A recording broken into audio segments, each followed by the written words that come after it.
Well, we had to reschedule V for Valkyries because the Valkyries were literally playing when Sophia Jones normally joins me Mondays at 3 p.m. We rescheduled for a day where same time, 3 p.m. It's today's Wednesday, right, Sophia? Is it Yes. Wednesday? It is. The Valkyries played this morning. And I'm going to ask you why that even happened, like why the Valkyries had a game as early as they did, but they were victorious yet again over Caitlin Clark. Meanwhile, on the Golden State Warriors side, it's still a waiting game. We still have no idea what this offseason is going to entail when it comes to Jonathan Kuminga, when it comes to at least two roster spaces that remain open. The NBA Cup groupings were announced. Got some Jimmy Butler news pertaining to his coffee, which I imagine some people may be curious about. Sophia Jones joins me next. Are you ready? I'm ready. Time to start the show. Oh, wait a second. What did my hold on here? The layout just got changed on me by the streaming platform we use. There is my open. Here is the open for Golden. They always find something to nitpick, and that's because there's expectations for us to win. Leave me alone this summer. Let's go. In a minute, I'ma need a sentimental man or woman to pump me up.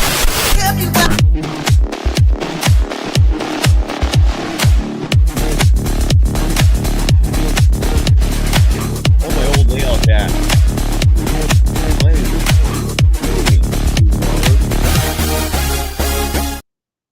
Welcome to the Golden Days V for Valkyrie edition. I don't have the proper layout presented. Let me get that as well. There we go. Now we got the appropriate visuals and the aesthetics. If you're joining us on YouTube, welcome to the program. You can follow Sophia Jones on Twitter at Sophia_Jones_2. Why is there a 2? Is it because someone else got Sophia Jones and you thought might as well get the second one? Why is there a 2 there? What's going on there? 2 was my number in college. And yeah, well, there you go. Sophia Jones is also a very common name, so I had to come up with something to be different. There you go. I did not know that was your playing number. Even I'm still learning things about you every day. Good stuff. Anyways, that's where you can follow Sophia Jones, the color analyst for the Golden State Valkyries. You can follow me, Cyrus Sauces, on Threads and Instagram at DogWild. Super easy. They now have DMs on Threads. You can DM people there. So if you ever want to reach out for networking purposes, because Twitter, the Twitter DM feature, and I know a lot of people, as they're listening to this, watching this, you degenerates, get your minds out of the gutter. I'm speaking professionally here. Those DMs are great for communicating, for getting information, for networking. So anyways, Threads, Instagram at DogWild. On Twitter, my handle's at Surf Journalist. The program's on both those platforms at Golden Days Pod. Very pertinent to bring that up today, because if you were wondering where we were 2 days ago, we did announce on our social media channels that we were rescheduling. So if in case you missed this Monday and you're going, what happened? Why did you not notify us? Our social media channels did. That is, at a bare minimum, there's some value in that avenue for why we are on those platforms. Sophia, you were working early this morning because the Golden State Valkyries played the Indiana Fever in Indiana. They're on a road trip right now, and the result was delightful. They came away victorious, 80-61. This was not even close. It was close, at least for the first half. I'm guessing and you can explain it. I'm guessing that somewhere in the third, fourth quarters, it broke open. Your recap of that game, and why do you think Caitlin Clark struggles against the mighty Valkyries? Great to see you. Great to see you as well. Yes, it was a very early West Coast game. Local time, it was at 12, so still kind of on the earlier side for a West Coast team.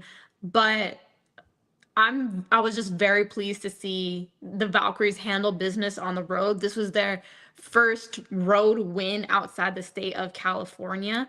So it was important to kind of showcase that talent that they had and their ability to withstand adverse environments. Gainbridge Fieldhouse is one of the toughest atmospheres in the WNBA to play in, so I thought they did an exceptional job maintaining their mental toughness throughout that. But for one of the best offenses in the WNBA, in the Indiana Fever, they have the best field goal percentage in the league. I think they're hovering around 46%. They shot 31% today, only 22% from the three, but the Golden State Valkyries just really locked down defensively. Their last two away losses against Atlanta and Minnesota, they were kind of trading baskets a lot, and then their defense couldn't string together enough stops when they did go into a drought. And I felt like this game, yes, their offense was doing its job, but it really came down to their defense and just shutting down Indiana. Great job. They did. It worked. I know Caitlin Clark had been missing some games because of injury. This was her first game back. I'm looking at the box score right now. They held the WNBA, is one of the WNBA's biggest stars. She was held to just 10 points. The last time they played, she didn't make a single three, which is saying something. In today's game, she was 2 of 5 from beyond the arc. One player that really stuck out to me, and maybe I'm insanely late to the party on this when it comes to this individual, but she was pivotal in this win, and I think she's pivotal to the Valkyries season as a whole. Again, the win today brought them back above 500. They're now 10-9 on the season, but the player in question is Veronica Burton. Stands 5'9". I think she's a guard. Maybe she's you classify her as a wing. Maybe she plays a 2 or 3. Sophia, please clarify if you don't mind, but she is a former lottery pick. She was selected with the number 7 pick in the draft just 3 years ago. Spent just 2 years with Dallas. And Sophia, if you don't mind answering this question, why did Dallas give up after just 2 years on a lottery pick? Why did she only play 1 game last year for Connecticut? And is this the version that the Valkyries can expect of Veronica Burton? Because in today's game, she led all scores. Did she lead all scores? She led all Valkyrie scores. Yeah, all scores with 21 points. She was 5 of 6 shooting from deep. And something tells me the Valkyries might have a star on their hands that they kind of snagged from the metaphorical bin, if you will, a player that maybe was discarded too soon. What are your thoughts on this player, Veronica Burton? Is this a potential star for the Valkyries? Your thoughts on her? Go ahead. Sorry. Yeah, I'm done. Yeah, I will kind of go back to your first statement just about WNBA lottery picks. Is extremely hard to not only make a WNBA roster, but to get significant minutes. So getting in the league is just just off the bat a huge accomplishment. She's always provided some great defense on the Wings and the Connecticut Sun. Both of those kind of had a lot of guard heavy play, so it's just tough to get into playing time. Like Bruce Morrow says, she was a great defender in the Big Ten. She went to Northwestern, but now on this team with the Valkyries, I can't say enough positive things about Veronica. She's the starting point guard for the team. She's been just a steady, consistent presence. This game isn't an anomaly in what she can and has been doing. You talk about the 22 points, but she also added 8 rebounds, 6 assists. So really all around two-way player. She's very even kill as well. So there have been multiple times this season I've noticed doesn't get too high, doesn't get too low, and having that steady presence at the point guard position is so huge, especially today. She provided some really big stops and scores to kind of combat a couple fever runs when Gainbridge Fieldhouse started to get into it. So can't say enough good positive things about Veronica. This team doesn't go without her. Well, how did they get her? Was she an expansion draft She pick? was expansion draft, yeah, from the Connecticut Sun. Beautiful job then by the Valkyries front office to select her. Bad job by the Connecticut Sun to expose her, because you're seeing now what can happen if she gets opportunities. And the Golden State Valkyries, again, victorious this morning. I asked you this question, and I'm sure it's on people's minds. Like, why was the game so early? Like, I look, I know we're in July, and especially weeks like these are just filled with holiday events, vacation events. July's the 1 month where you're guaranteed, if you're in the typical school year, referring to kids more specifically here. But again, the school calendar oftentimes sets the pace for society as a whole, right? And July is that 1 month where you know there's nothing going on school-wise. Like every other month, like some schools might go into June before they start their summer vacation. A lot of schools now are starting back up in August. Side note, that's criminal in my book, but that's what a lot of schools are doing. But so every month typically has something on the calendar, kids-wise, which again, impacts all of us in one way or another in the grand scheme of things, except July. July's that one vacation month. My buddy Connor Letourneau and I were having this conversation just the other day about this particular month and how it's like the ultimate vacation month. Did that play a part in this? Because that was an insanely early start. I don't get it. You're not going to certainly bring the Bay Area audience into the mix watching this action on a weekday at like 9-10 a.m. Whatever that start. What happened there? Why was this so early today? The WNBA does it kind of, they'll throw in random weekday early games that are like camp days essentially. So whenever WNBA teams, they have these camps or like kids day, they'll just hand out a bunch of tickets for them to come and enjoy. Also, like Bruce Morrow said, Storm versus Sun, that was an 8 a.m. Pacific time tip. Oof. So 11 a.m. East Coast. So the Valkyries at least got the better end of that deal. I think yesterday it was the Mystics were playing at home versus the Chicago Sky. That was another early matchup. So, but it's a lot of just kind of like the kids' days. So they have a chance to see some of these players when they might not normally do so. I mean, can't you have I guess so. A 7 p.m. tip they're saying is too early for the kids. What about 4? Is 4 still hard? I mean, why not do it at 4? Like, why does it have to be the morning or like the early afternoon, man? Do they not understand what the basketball audience is? Sorry, go ahead. Yeah, I'm not sure. I don't mind it. As a player, I actually always preferred earlier games myself. And when I say earlier, more so like early afternoon as opposed to like a 7 p.m. tip. So I wasn't complaining too much, but for the Valkyries, I felt like it was just a testament to the resilience of this group because I mean, a West Coast team, this is their 3rd game in 5 days after losing at Minnesota, 1 day rest, losing at Atlanta, 1 day rest, and then beating Indiana Fever in Indiana with that early game. We had a couple players coming back from Eurobasket and injury. So Carla Late, she was coming back from injury. She got some burn this game. Janelle Salon and Cecilia Zandolzini, they were both coming from Eurobasket. So, and that was a little over a week ago. So putting yourself in those players' shoes, those two, they're flying 16 hours back to San Francisco from Greece.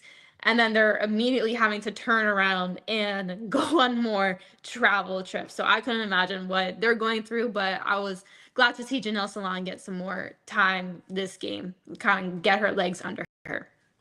Yeah, and my thinking is always, especially for the WNBA, is about the fan perspective. And you're trying to grow this sport. There's a very good reason why early to late morning, early afternoon TV programming is soap operas and talk shows. Not the late nights format. We're talking the early afternoon format. There's a reason that exists because you just don't have a lot of bodies watching TV at that time of day. I guess my thinking is like in terms of the growth of the sport, in terms of having more eyes onto it. I just don't see how an early thing like that, it's weird, I guess, to put an emphasis more on the actual fans in person than the viewing audience at home, because that's the one that's bringing money, not the ones that are at the arena. I could be wrong on that, but that's what I've always known is when it comes to the league does kind of run into these, I don't want to say issues, but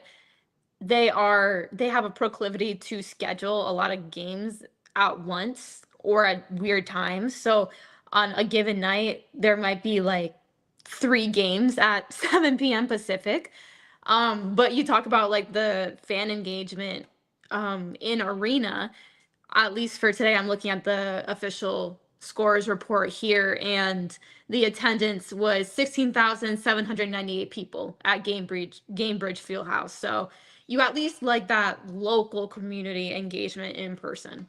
Yeah, and to me, again, this is all very subjective, but to me, the WNBA is doing fine when it comes to the crowd sizes, the engagement physically, right? Like the Valkyries games are selling out. Like, are there any WNBA teams who are struggling with spectator numbers, for example, with selling tickets? Is there one team that is not selling out their arena on a consistent basis? I can't even think of one actually. There are some teams with smaller venues, but I can't think of a single arena that has been having consistent issues with putting Yeah. people in the seats. That's what I thought. I mean, if you're going to grow your sport, you got to focus on the TV crowd, on the and maybe TV is an antiquated term now, but you get what I'm saying. Like the screen crowd, right? Like everyone, like the vast majority of your fans are watching this action on a digital device. They're not at the arena. You don't want, in other words, like you don't. If all you're focused on are the spectators, you're never going to advance. You're never going to start actually making a profit financially because the media rights money is not coming from ticket sales. It's coming from TV deals. It's coming from all these deals that allow people at home to see what's going on. And all I'm saying is these early games, these ain't it, man. You're not going to grow your sport a big picture. You might be doing well with your local communities, but that you got to think macro, man. That's such a micro way of thinking of growing the sport. Again, that's just me. Maybe I'm wrong. Maybe I'm totally missing something here. I don't know, but Yeah, you know what? I will bring up a counterpoint. I saw a video earlier, not too long ago, of Sabrina Ionescu, and because it was like Kids Day, Camp Day at the New York Liberty game the other day, there were just a ton of youths like lined up to get her autograph, just yelling, shouting over her, and I could tell it looked like she even got a little teary-eyed. And so that's the type of reaction I think that the league is hoping for, where that direct acknowledgement and these kids being able to see these women in person, that stuff really does make a difference as well. I see what you're saying with like the media coverage is what helps to bring in the money and the eyeballs, but direct impact of these women on the youth, I think, is also extremely valued. I'm not saying it's not. All I'm saying is, are you sacrificing that by starting your game at 4? Like is a 4 p.m. start gonna cause you to lose all that engagement? You know what I'm saying? Like, what time did the game start today? 1 at their time? It was noon. Noon. Local. Yeah. Yeah. Dude, come on. That's all I'm saying. It's like just push it back a few hours. You're not going to lose the local engagement. These fans are not there because you're starting at 12 p.m. They're there because they love the game. They love the stars. They want to, see the players and interact with them. Just push it back a few hours.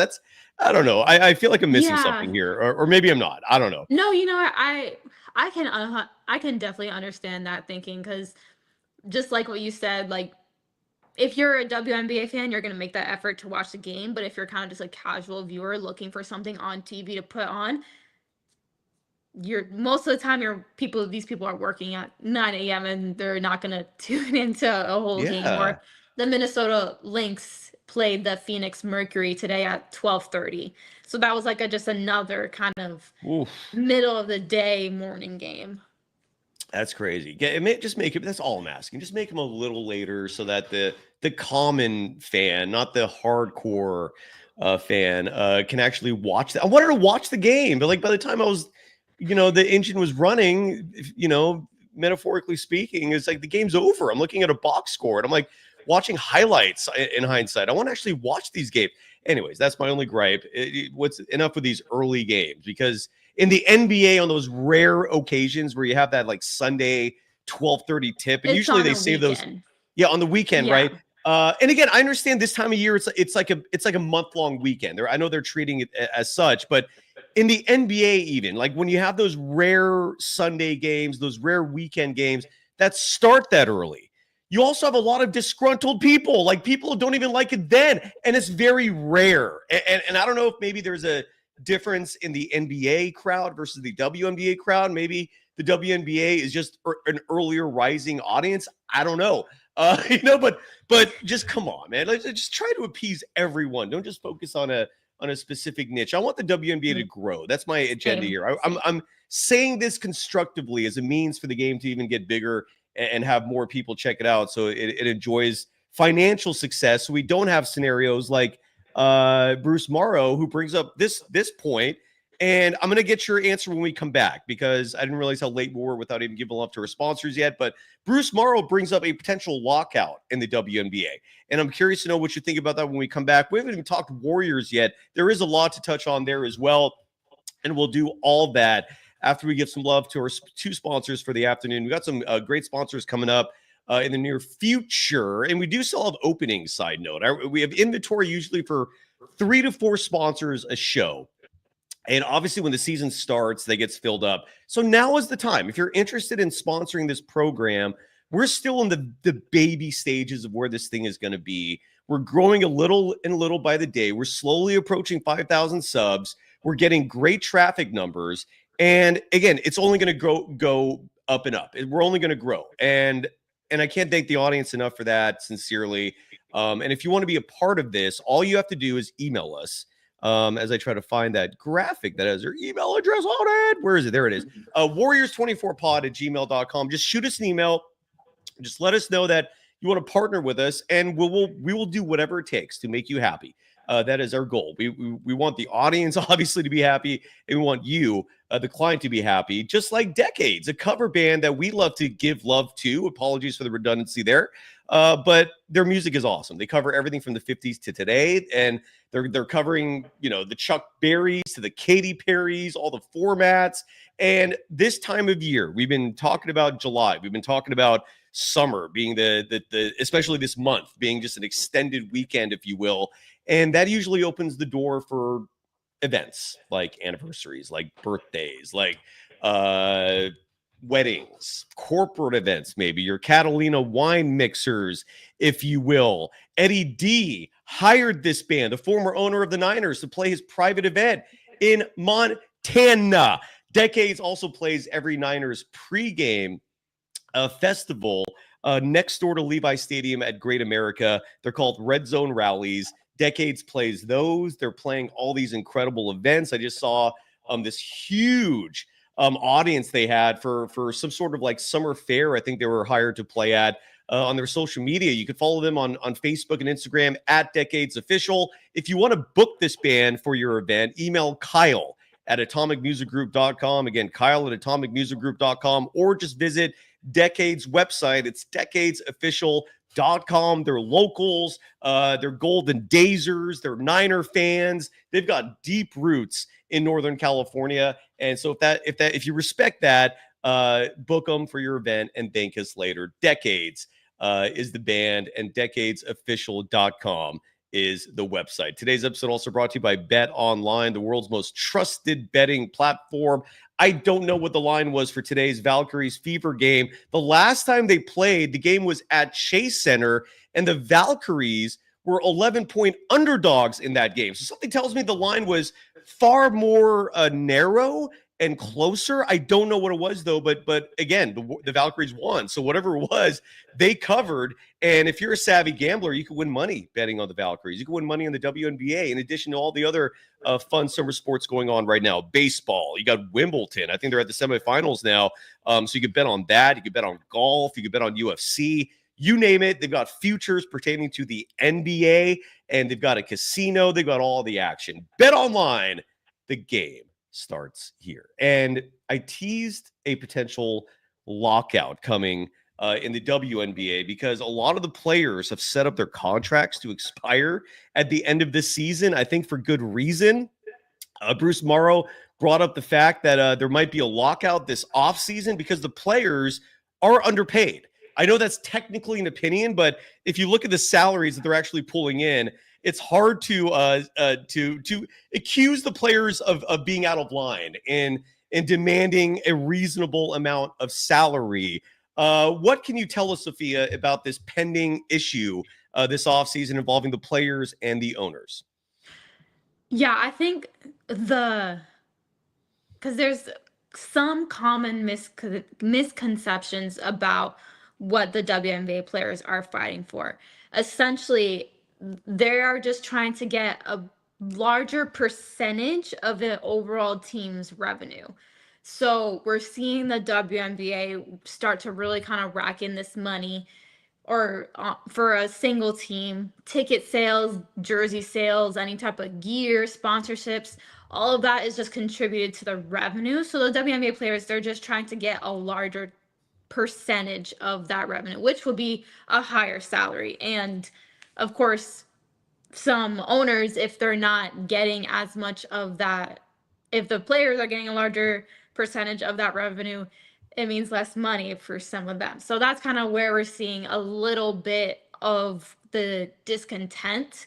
But the collective bargaining agreement expires this year, and so this off season is where there's going to be a lot of heavy negotiations and trying to get a new one. And of course, if they can't reach an agreement with the CBA, that's where we would see a lockout. But there's a reason, the reason, like you mentioned, why a lot of players have their contracts expiring this year is so they can sign new contracts and try to get a larger percentage of a team's revenue, essentially, which is why I'm personally very excited for a team like the Golden State Valkyries, where they're bringing in a lot of revenue.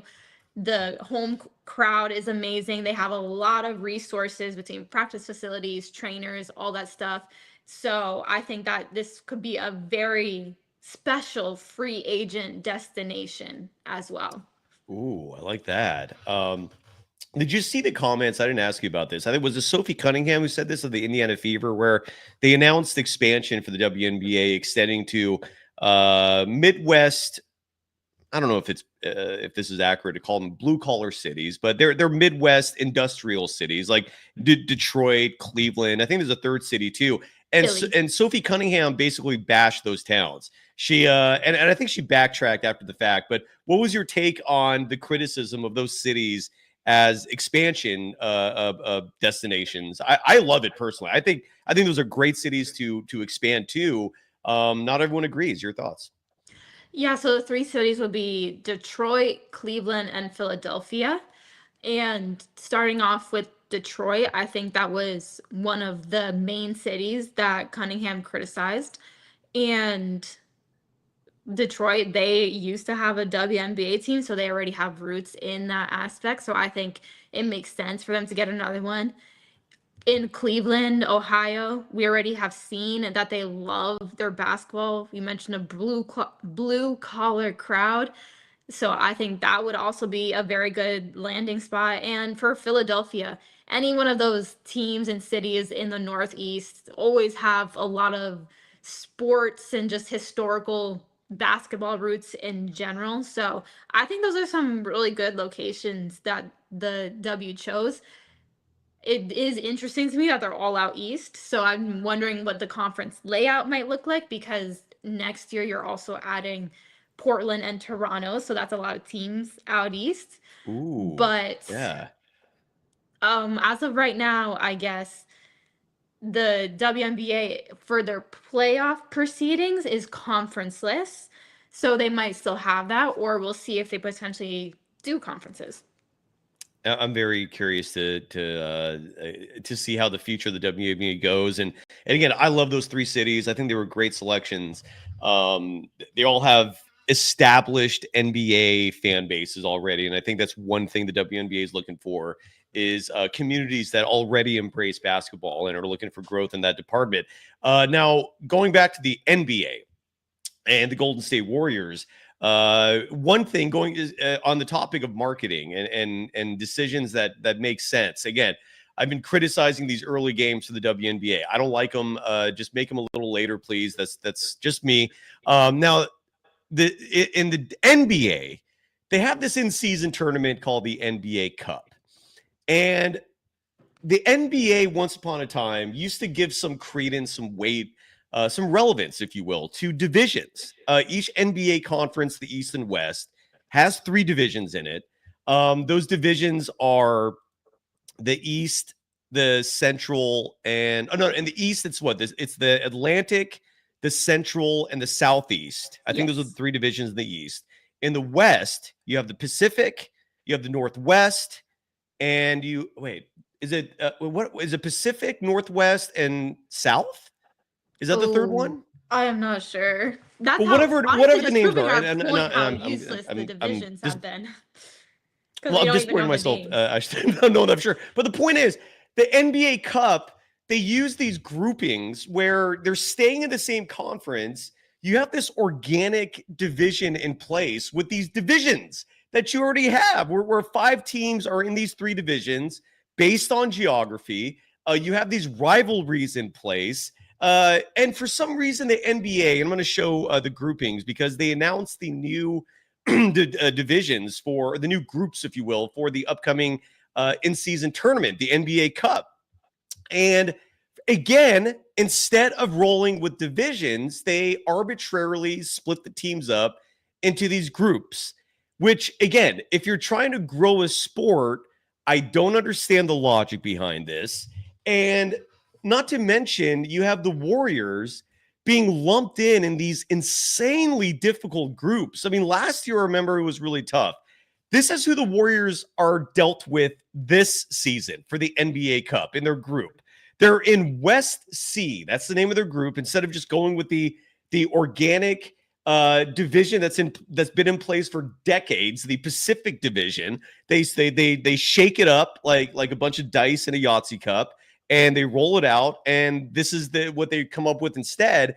The Warriors are in Group West C, where for the in-season tournament this year, they're going to be playing the Denver Nuggets, who we're going to talk about in just a second because they've had an insanely awesome offseason, at least in my book, and it's the type of model that you'd think you'd want the Warriors to follow in terms of the type of moves you do in the offseason. Nonetheless, we'll get to that in just a second. The Warriors Group C has the Nuggets, the Rockets, who now have KD, the Portland Trailblazers, who I think are going to be exponentially better this year, and the San Antonio Spurs, who might be a contender.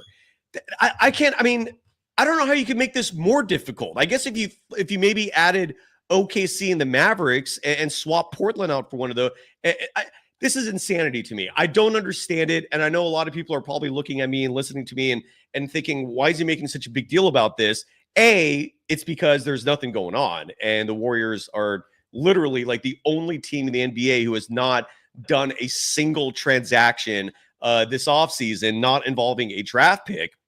That in itself is wild. But B, I just don't get it. I don't get why you're not rolling with the divisions. I don't understand why you're doing these groups. And the Warriors for the in-season tournament this year are going to be lumped in with some damn tough competition. Your thoughts, Sophia, on the decision for the groups this year for the in-season tournament, better known as the NBA Cup? Yeah, I'm with you. I don't understand the thinking behind having divisions and then not using them. I looked it up. So for the West, you have the Northwest, Pacific, and Southwest divisions. And if you're already splitting up the NBA Cup into being Eastern Conference versus Western Conference, then might as well just go ahead and roll with those divisions. I personally think the NBA Cup should just be a free-for-all where it should be conferenceless. And like you mentioned, just put everyone's name in a piece of paper in a bucket and then start pulling. I think that would create for, I don't know, just a little more excitement instead of just the same East and West that we're used to seeing. It's like the opposite of WNBA almost, where for the playoffs, WNBA is conferenceless, but for their in-season tournament, the Commissioner's Cup, they actually go by conferences and then take whoever has the best record from each one. Yeah, and yet this is the reality that we're dealing with is these group plays, and the Warriors get utterly screwed in this. And again, the Warriors are doing nothing. There's a meme. I'm going to see if I can find it. I forgot. Oh, damn it. I had it set up and I just lost it. There's a meme going around, and it's just a very simple graphic that shows the 29 of the 30 NBA teams in one bubble, which is labeled as teams that have done something this offseason. And then there's a second bubble, and it has one team in it, the Warriors, and it says teams that have done nothing this offseason. The Warriors have literally done nothing. Now, there's some reason behind that. It isn't just incompetence. It isn't just boredom or any malicious intent. The Warriors, for the most part, have a set roster, and we've covered that in detail, but I'll happily rehash. Right now, for a team that, and every NBA team, you need to fill 14 roster spots. You could do 15, but at a bare minimum, you need 14. And the Warriors usually roll with that minimum to save some money. And then they'll follow that up with 2 or 3 two-way players. Right now, they essentially have 12 of those 14 spots filled. 11, if you don't count Jonathan Kuminga. We have no idea what's going to happen with Kuminga. I feel fairly confident he's going to come back, mostly because of 2 reasons. One being the Warriors aren't dumb, thankfully, and they're not going to just let him go for nothing. That Kings offer a week ago was laughable, and you're not going to get Kuminga for pennies on the dollar. That's not going to happen. The Warriors value him, at least their front office does. So either another team has to give up something real to get him back. Doesn't look like that's going to happen. I don't see any team out there that's willing to make the kind of offer that would entice the Warriors to give up this prized asset. Option B, which I think is far more realistic, is the Warriors and Kuminga, they come to a place of agreement where Kuminga doesn't get the $30 million that he wants for this coming season, but maybe it comes closer to that than what the Warriors are offering. We don't know what the Warriors are offering right now. It could be 15 million, it could be 20, it could be 25.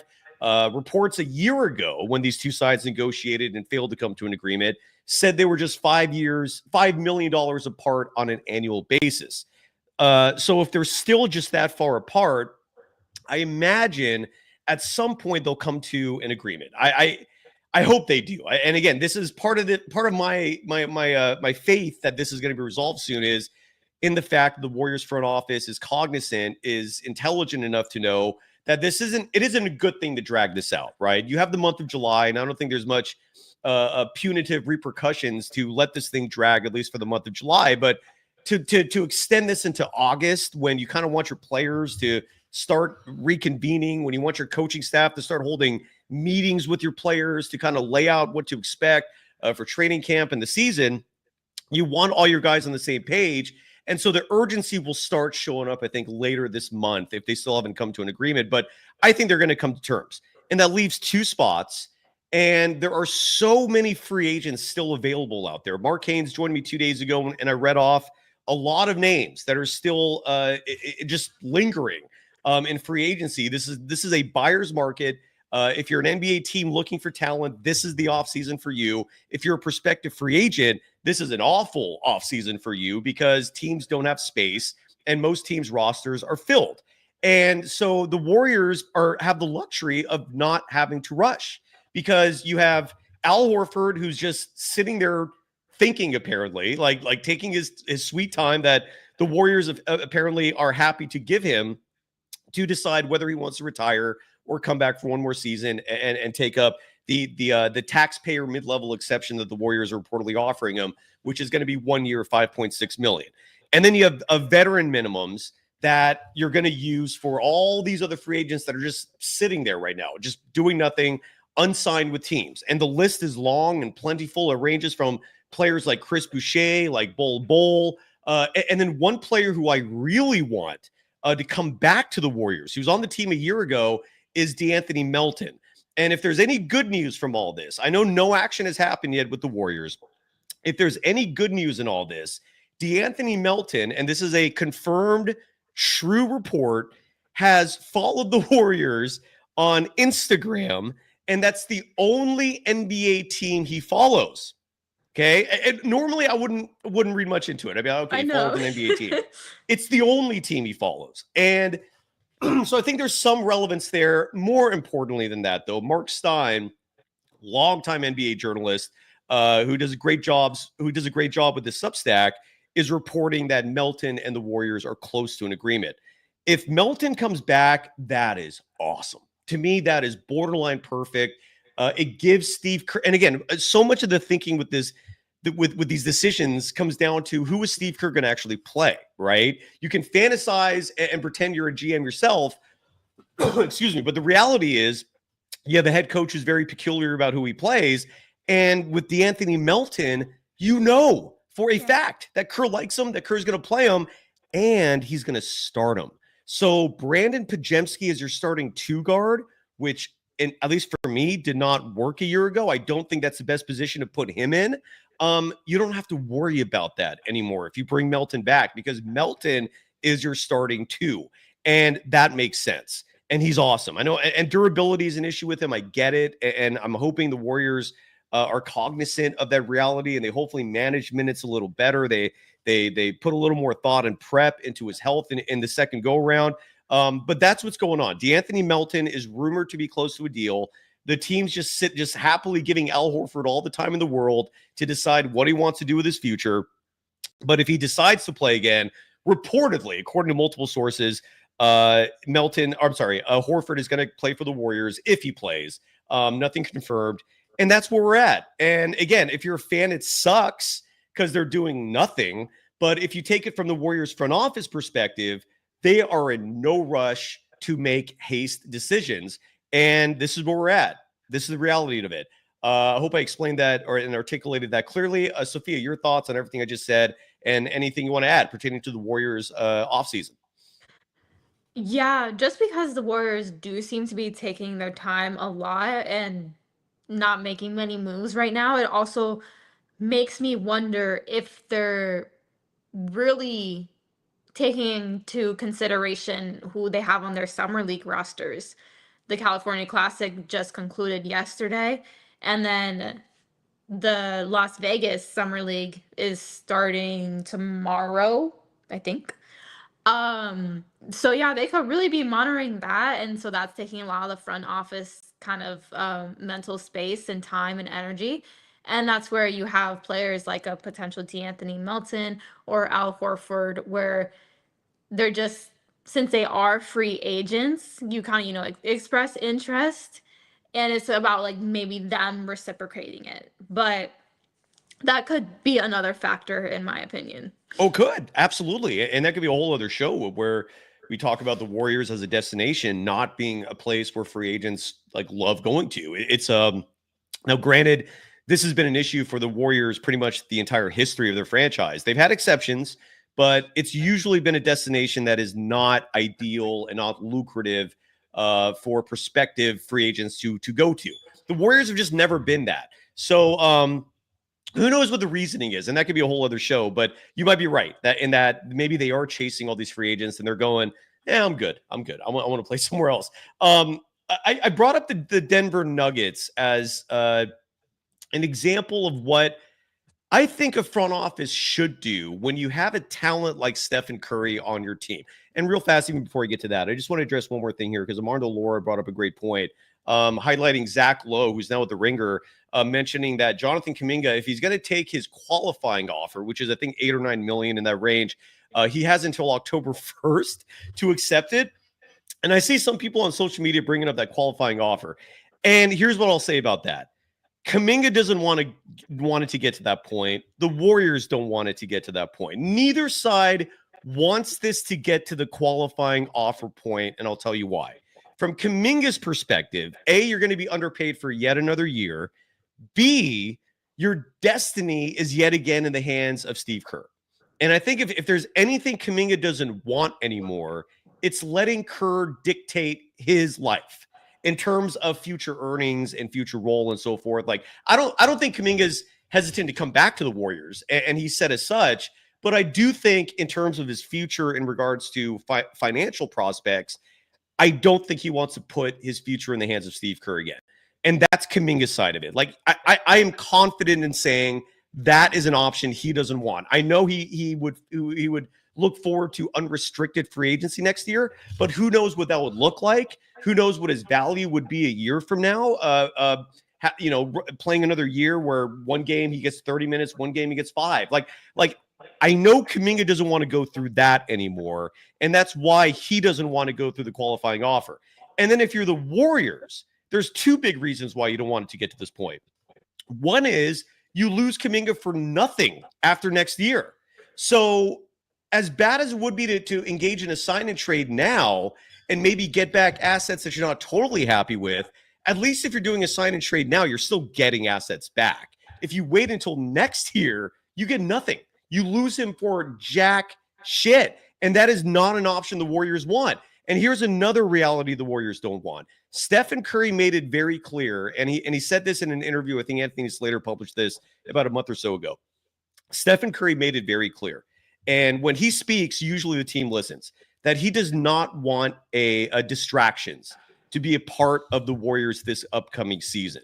In Stephen Curry's mind, from his perspective, this upcoming year represents the best shot he still has at winning a 5th championship.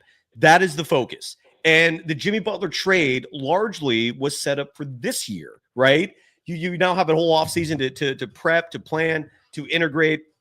And Stephen Curry has said he does not want distractions.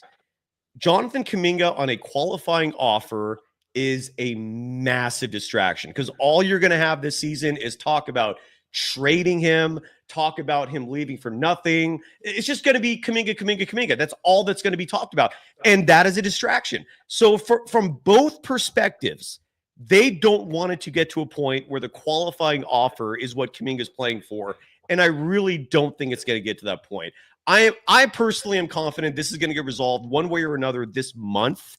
I think July is the month where by the end of it especially, one side or the other will buckle a bit in terms of maybe acquiescing and conceding, whether it's Kuminga bringing his request down from 30 million to 20 or 25, whether it's the Warriors acquiescing and giving Kuminga the money that he wants. One side or the other is going to bend a little bit. These two sides are playing chicken right now. Kuminga has earned that right, but the Warriors also have that right as well to pay him what they think is best.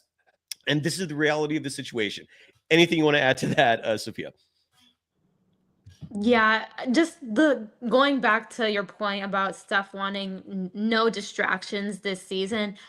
I really hope that the front office takes that to heart because a lot of the questions and drama around this upcoming season would probably surround Jonathan Kuminga. I mean, that was basically how it was this last season.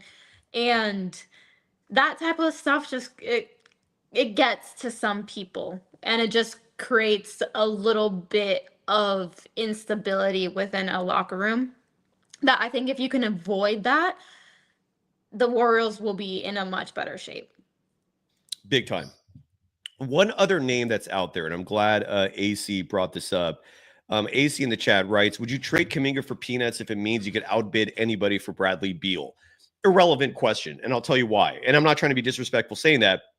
It's just that Bradley Beal, if he gets bought out, still a huge if. I mean, until it happens, I'm not going to believe it. But let's say for the sake of argument, he gets bought out. And the Warriors are a team that he's interested in. And there are some reports indicating that. It would not be a bidding war. His salary is already paid for by the Suns. That's the beauty of this situation involving a buyout, where Bradley Beal is going to get paid the same amount no matter what. It's up to him where he wants to go if this scenario happens where he gets bought out. And then a certain team could maybe offer to pay a little bit of that total salary, like the Lakers did a little bit to lock DeAndre Ayton down for multiple years, right? Like they locked him down for 2 years. Even then, I still don't understand quite well why the Lakers even paid more than they needed to for Ayton. But my point is, with Bradley Beal, you don't have to worry about that. It's not going to be a bidding war. It's going to come down to who Bradley Beal wants to play for. And if he decides the Warriors, that's a game changer. I mean, if Bradley Beal is your starting 2 guard for next season, hey now, I mean, that's sign me up. That's awesome. But you don't have to worry about a bidding war preventing that, AC, is all I'm trying to say. What are your thoughts on Bradley Beal? Because that is also a possibility, and that could be why the Warriors are waiting. I mean, who knows? Bradley Beal just makes me a little bit nervous because of his inconsistency in these last couple years. But if you get the best version of a Bradley Beal, I think the Warriors definitely get better. It's just there's so many questions up in the air, like you mentioned, where if he wants to play for the Warriors and, we get the best version of himself, I think that could help. Big time. And then a few people in the chat saying that, and again, I'm referring to traditional buyouts. Like Armando Lara is saying that, it might not be a full buyout where the Suns would then negotiate with other teams to eat up a part of that contract. My point is, like, AC is not agreeing with me. saying that's not true. It is true in a traditional buyout. What I'm trying to say here is that Bradley Beal is guaranteed to get that money no matter what. The discussions would come down to who is paying him that money. It doesn't change. Bradley Beal is guaranteed something like $120 million over the next 2 years. Do not quote me on that number. It might be 100. He's going to get that no matter what. The question is who's going to pay him that. Bradley Beal will have all the leverage here in terms of who he would want to play for next. Unless the Suns are playing massive hardball and saying, we'll do like a partial buyout, but we'll only do this if you agree to certain terms. Like if the Suns are making this difficult, then maybe there are certain nuances to it that I'm not personally aware of. But in a typical buyout, the player's getting his money no matter what.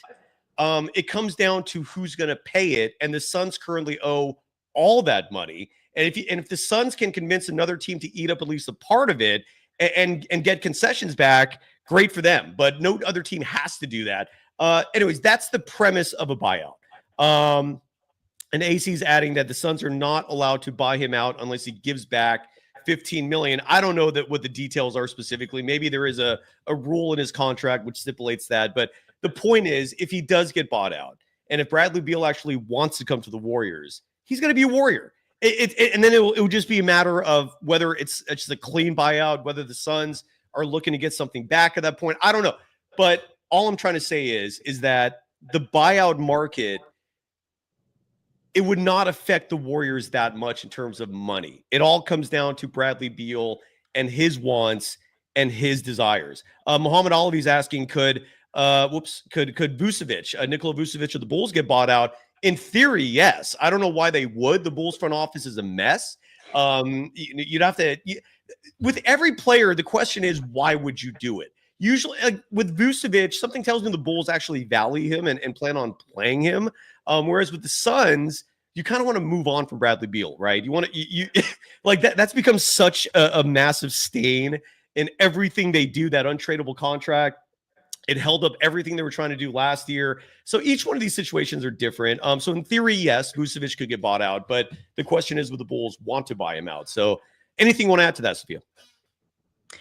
No, just going back to what you were saying, that seems to be like just the butt of a lot of jokes for the Suns, Bradley Beal and his no trade clause. And I mean, when you look at the state of the team where they already traded away Kevin Durant, with Bradley Beal, he hasn't really done much for them. They haven't done much for him. So it could be a situation where he is looking to leave and find a new destination. Yeah, very possible. And I think that the Suns want that to happen as well. And again, who knows what Phoenix is up to? I'm not exactly looking at them as a model of what to emulate. One team though that I thought had an unbelievable offseason. They in terms of just pulling all the right levers and buttons, and they did it in a way that I'm still to this day shocked that the Warriors have not similarly done so these last 3+ years. And this is to a certain fault. This is where I think the front office deserves some blame. When you have a superstar like a Stephen Curry, like a Nikola Jokic in Denver's case, give them the best chance to win. And what I mean by that is surround these players with talent. What the Nuggets did this offseason was phenomenal. First of all, I don't know. Again, the Brooklyn Nets, they seem to define what incompetency epitomizes. I have no idea what was in it for them to trade Cam Johnson for Michael Porter Jr. Why, if you're Brooklyn, why do you do that? Nonetheless, they did it. The Nuggets got Cam Johnson. They also got Bruce Brown on a veteran minimum. They also got Tim Hardaway Jr. on a veteran minimum.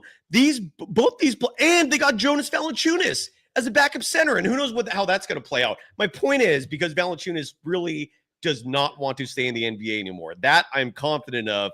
But the Nuggets do own his rights for a year. So the question is he going to play for that year? Is he just going to sit out for a year and then play for an international club next year? We shall find out.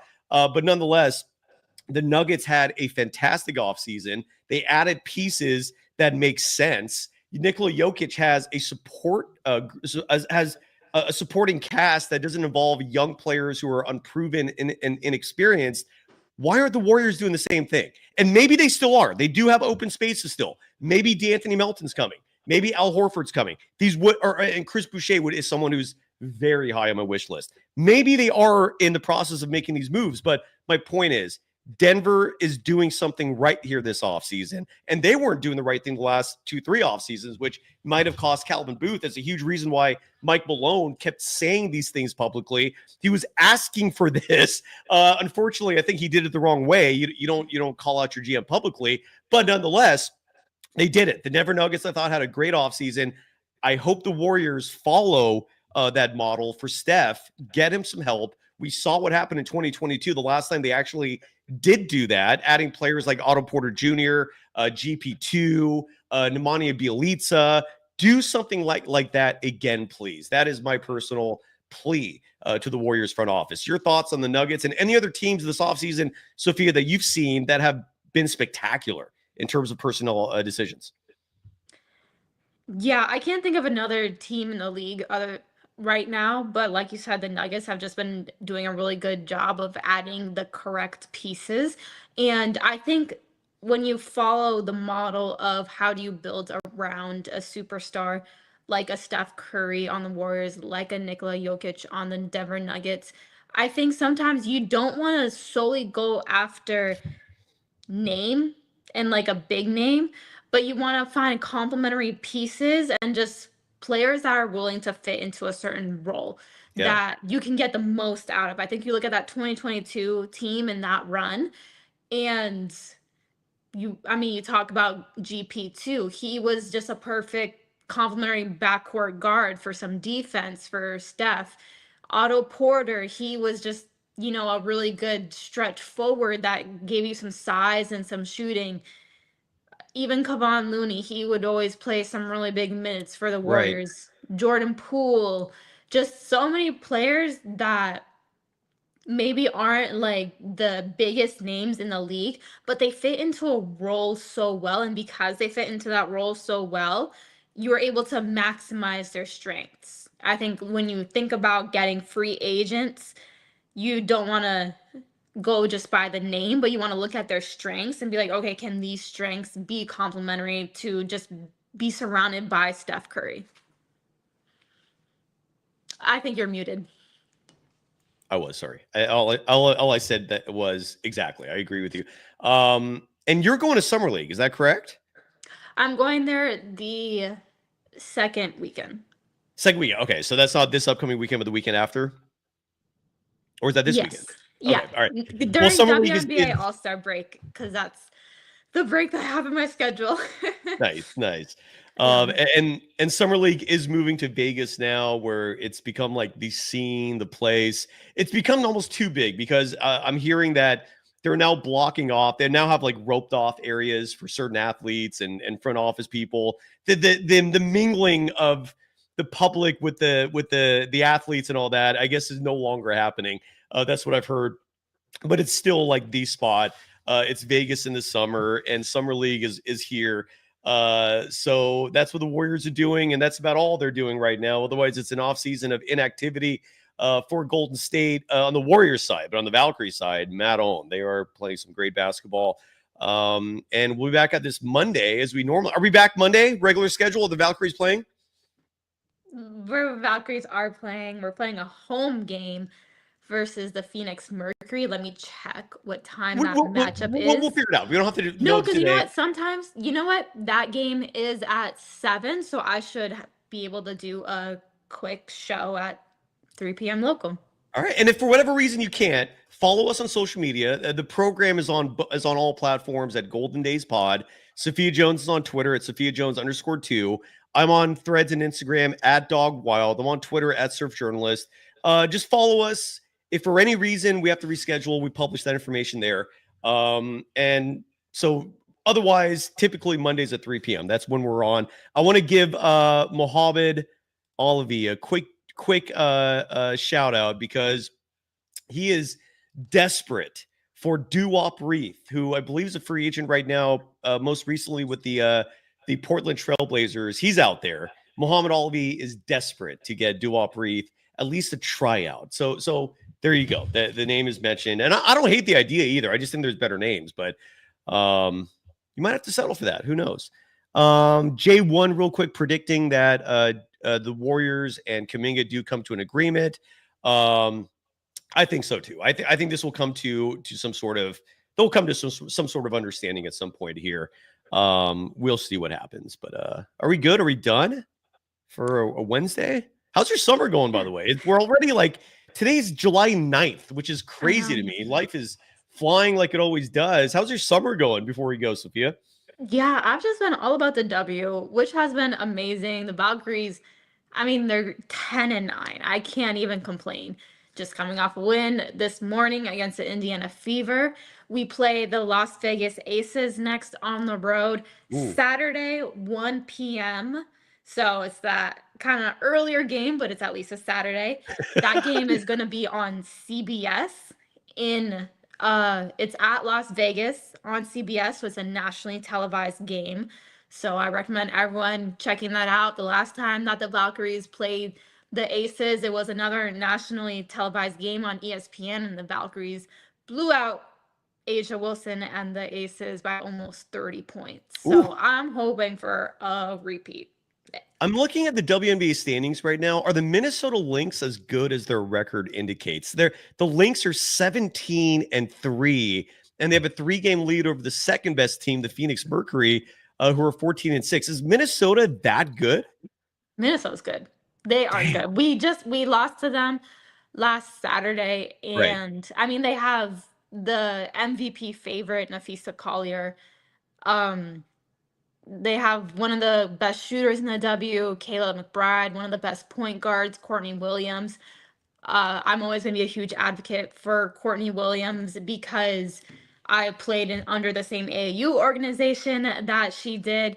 And also, I highly recommend Courtney Williams and Natisha Heidemann. They're both backcourt guards for the Minnesota Lynx. They have a stream on Twitch. I highly recommend checking it out. It is so funny. Apparently, they're doing a 72-hour live stream for WNBA All-Star Weekend. So they're hilarious. I really recommend checking them out. I got to learn more about Twitch, because if Twitch has a like an advertising model similar to YouTube, I wouldn't hate us also streaming there. I know Twitch is huge. It is. But what I don't know is whether or not they have a model in place where they're making their hosts some money as well. If they are, I would happily get this show on that platform as well. But good stuff. 72 hours. I'm still waiting to decide if I'm going to do a 24-hour filibuster episode. But I'm waiting on the Jonathan Kuminga news before I proceed with that. And 24 hours I'm dreading. And you're talking 72. That's 3 straight days of streaming. I don't know how they're going to do it, but I don't know either. You watch like a 30-second clip of their stream and you could understand how I think they could just go all day. So I'm personally really excited for that. That's amazing. Armando Lore in the chat. I'm going to do another show with you soon if you're up for it. Stay tuned. We got to collaborate again. But coming soon on the program, Sam Gordon is going to join us from Vegas. I know you're in Vegas as well. Sam's going to be covering the Warriors exclusively during where and he used to live in Vegas, so maybe he'll have some extra connections there. Matt Barnes hopefully will join the show soon. Former Golden State Warrior, former NBA player. So that's just some of the stuff that's coming up. But yeah, it's a holding pattern. I mean, the Warriors are literally the only team in the NBA with 0 transactions this offseason that does not involve the draft. And it's testing the patience of Dub Nation. I think I can sense that much, and justifiably so. I get it. It's just from their perspective, the Warriors' perspective, they're in no rush. They feel they don't need to be. So this is where we're at. But if anything drops news-wise, we'll be live immediately. Otherwise, thanks as always for checking us out.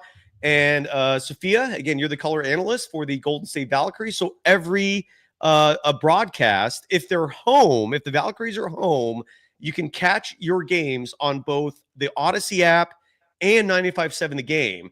But if it's a road game, 95.7 will not carry the game, so you're on the Odyssey app only. And you and Kevin Dana also do an awesome post-game show recapping the action. And again, that's always on the Odyssey app. And if the Valkyries are home, then you're also on 95.7 The Game. Anything I missed? Nope, that about covers it. Do you agree with TG that even though the Minnesota Lynx are legit, Natalie Nakase, the Valkyries head coach, is deserving of Coach of the Year? Would you agree with that? 100%. Is she the favorite? I don't know if she's a favorite. She was the WNBA Coach of the Month for June. So, I mean, I feel like that's a great indication on Hell what yeah. the league thinks of her. Yeah. I think she should get Coach of the Year. I know it's really early to say, but now Nakase cannot say enough positive things about her and just her mentality, the way that she sees the game, and just overall what she's been able to do for this squad. I'm on the BetOnline website right now because what I'm trying to find is whether or not you can bet on Natalie Nakase as Coach of the Year. And right now that future is not available. That's a bummer. I hope she wins it. So anyways, Sophia, you're killing it. Keep up the great work. And otherwise, are we done? Is that it? Thanks. We're good. Peace out, everybody. Hope you're all doing well. We'll be back at this soon. Bye-bye.